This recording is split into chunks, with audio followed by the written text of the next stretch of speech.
Malachijo pranašystė. Pirmas skyrius. Viešpats kalbėjo Izraeliui per Malachiją. Aš pamilau jūs, sako viešpats, o jūs sakote, kaipgi tu mus pamilai? Argi Ezavas nebuvo Jokūbo brolis, sako viešpats, bet aš pamilau Jokūbą, o Ezavo nekenčiau. Aš paverčiau jo kalnus dykynę, o jo paveldėtą žemę atidaviau dykumų šakalams. Kadangi Edomas sako, mus sunaikino, bet mes atstatysime miestus. Tai kareivijų viešpats sako, jie testato, o aš juos vėl griausiu. Juos vadins nedorybės kraštu, tauta, kurios viešpats neapkenčia. Jūsų akys tai matys ir jūs sakysite, galingas yra viešpats net už Izraelio sienų. Sūnus gerbia tėvą, o tarnas savo šeimininką. Jei aš tėvas, kur derama man pagarba? O jei aš šeimininkas, kur mano baimė, sako kareivijų viešpats jums. Kunigai, kurie niekinate mano vardą. Jūs klausiate, kaip mes niekiname tavo vardą, aukodami ant mano aukuros suteptą maistą.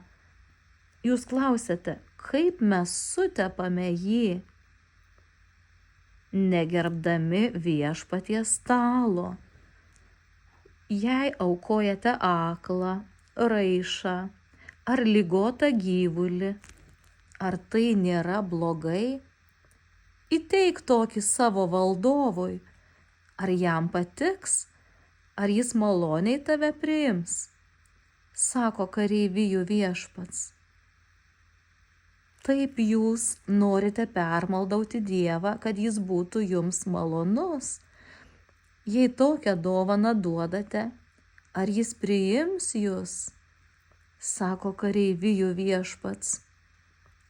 Verčiau uždarykite duris ir nekurkite mano aukuro veltui. Aš nemėgstu jūsų ir nepriimsiu aukos iš jūsų rankos. Nuo saulės užtekėjimo iki nusileidimo didis yra mano vardas tautose ir visur smilkoma bei aukojama tyra auka mano vardui, sako kareivijų viešpats. Bet jūs sutepate jas sakydami, viešpaties stalas yra suterštas ir ant jo padėta auka neverta pagarbos.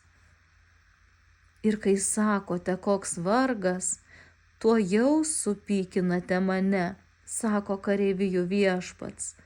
Jei nešate luošą ar ligotą auką, ar aš turiu tai priimti iš jūsų, sako viešpats.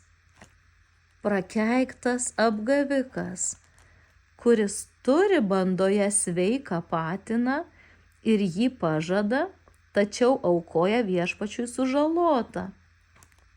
Aš esu didis karalius, sako kareivijų viešpats, ir mano vardo bijosi tautos.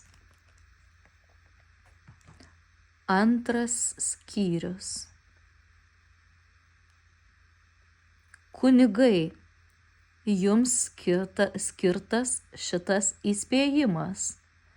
Jei neklausysite, nesidėsite į širdį ir nešlovinsite mano vardo, aš siųsiu jums prakeikimą.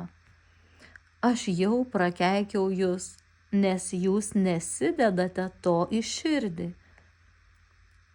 Aš sudrausiu jūsų palikuonis, drėbsiu jūsų aukų mėšlą jums į veidą ir jūs pačius pašalinsiu. Tada žinosite, jog aš daviau jums šį įspėjimą, laikydamasi sandoros su Levio palikuonimis.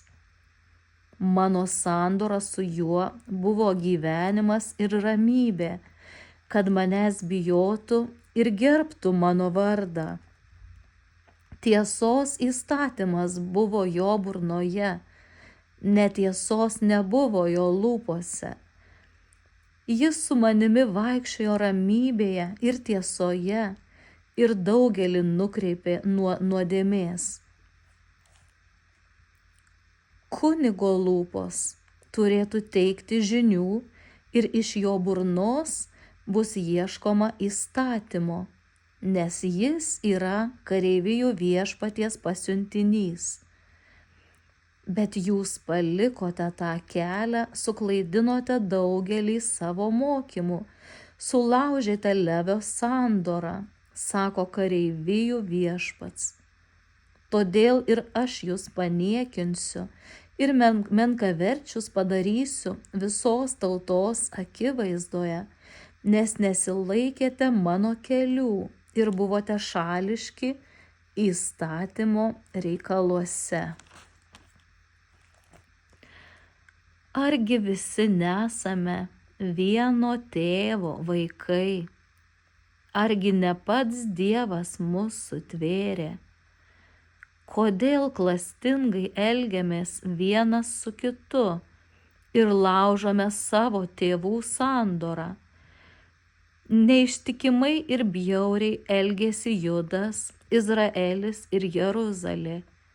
Jie išniekino viešpaties šventyklą, kurią jis mylėjo, vesdami svetimų dievų dukteris. Viešpats sunaikins tuos žmones iš Jokūbo palapinių, kurie taip daro, nors jie aukoja kareivijų viešpačiui. Viešpaties aukurą jūs užliejote ašaromis, verksmais ir dejavimais, nes jis nebežiūri į jūsų aukas ir nebepriima jų iš jūsų rankų. Jūs klausiate, kodėl? Todėl, kad viešpats yra liudytojas tarp tavęs ir tavo jaunystės žmonos, kuriai tu buvai neištikimas, nors ji yra tavo draugė ir sandoros žmona. Argi jūs nebuvote padaryti vienas kūnas ir viena dvasia? Kodėl vienas? Jis nori matyti gerą sėklą. Todėl saugokite savo dvasias ir būkite ištikimi savo žmonoms. Aš nekenčiu skyrybų, nekenčiu smurtu sutepto drabužio, sako kareivijų viešpats, Izraelio Dievas. Jūs nuvarginote viešpatį savo žodžiais. Jūs sakote, kaip mes jį nuvarginome. Sakydami, piktadarys yra geras viešpaties akise, tokie jiem patinka. Arba, kur yra teisingasis Dievas. Trečias skyrius. Aš siunčiu savo pasiuntinį paruošti kelią pirma manęs. Viešpats, kurio jūs laukiate, ateis netikėtai į savo šventyklą. Štai jis ateina, sandoros pasiuntinys, kuris jums patinka, sako kareivijų viešpats. Kas išsilaikys tą dieną ir kas ištvers jam pasirodžius? Jis yra kaip lydytojo ugnis ir kaip skalbėjų šarmas. Jis ateis kaip sidabro ir aukso lydytojas ir apvalys Levio palikuonis, išgrynins juos kaip auksą ir sidabrą, kad aukotų viešpačiui teisumo auką. Tada viešpačiui patiks Judo ir Jeruzalės aukos, kaip praeityje. Aš ateisiu jūsų teisti ir nedelsdamas pasmerksiu žynius, svetimautojus, melagingai prisiekiančius, nusukančius samdinių algą, skriaudžiančius našles bei našlaičius, laužančius ateivių teisės ir manęs nebijančius. Aš esu Viešpats, aš nesikeičiu, todėl jūs, Jokūbo vaikai, nebuvote sunaikinti.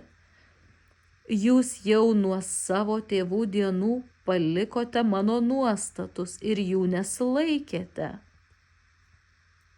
Sugrįžkite pas mane, tai aš sugrįšiu pas jus. Jūs sakote, kaip mums sugrįžti? Ar gali žmogus apiplėšti Dievą? Tačiau jūs apiplėšėte mane. Jūs sakote, kaip mes apiplėšėme tave? Dešimtinėmis ir aukomis. Prakeikimas krinta ant jūsų, kadangi jūs, visa tauta, apiplėšėte mane. Atneškite visas dešimtines į sandėlius, kad būtų maisto mano namuose. Ir tuo išmėginkite mane, sako kareivijų Viešpats. Ar aš netversiu jums dangaus langų ir neišliesiu jums apsčiai palaiminimų? Ar nesudrausiu kenkėjo, kad jis nesunaikintų jūsų laukų derliaus ir vynmedis neliktų be vaisių? Sako kareivijų Viešpats. Tada visos tautos vadins jūs palaimintais, nes būsite graži šalis, sako kareivijų Viešpats. Įžūlios yra jūsų kalbos prieš mane, tačiau jūs sakote, kągi sakėme prieš tave? Jūs sakėte, jokios naudos iš tarnavimo Dievui.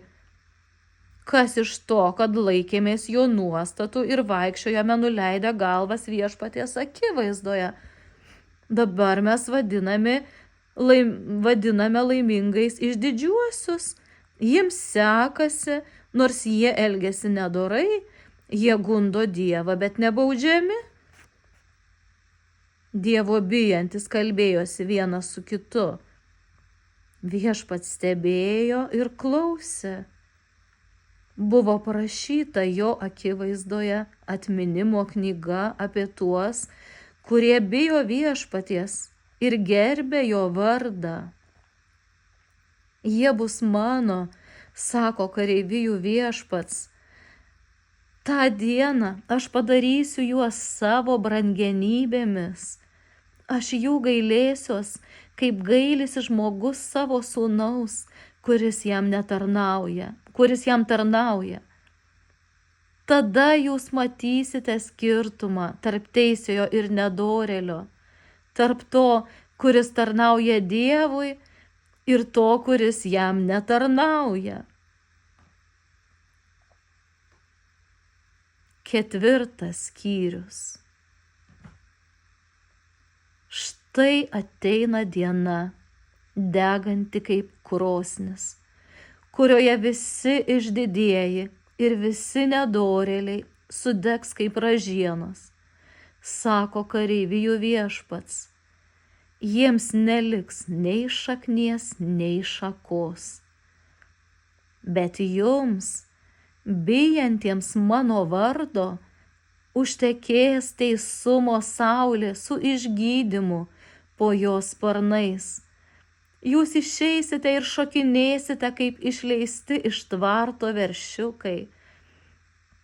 Jūs mindžiosite nedorėlius ir jie bus pelenai po jūsų kojomis tą dieną, kai aš tai padarysiu, sako kareivijų Viešpats.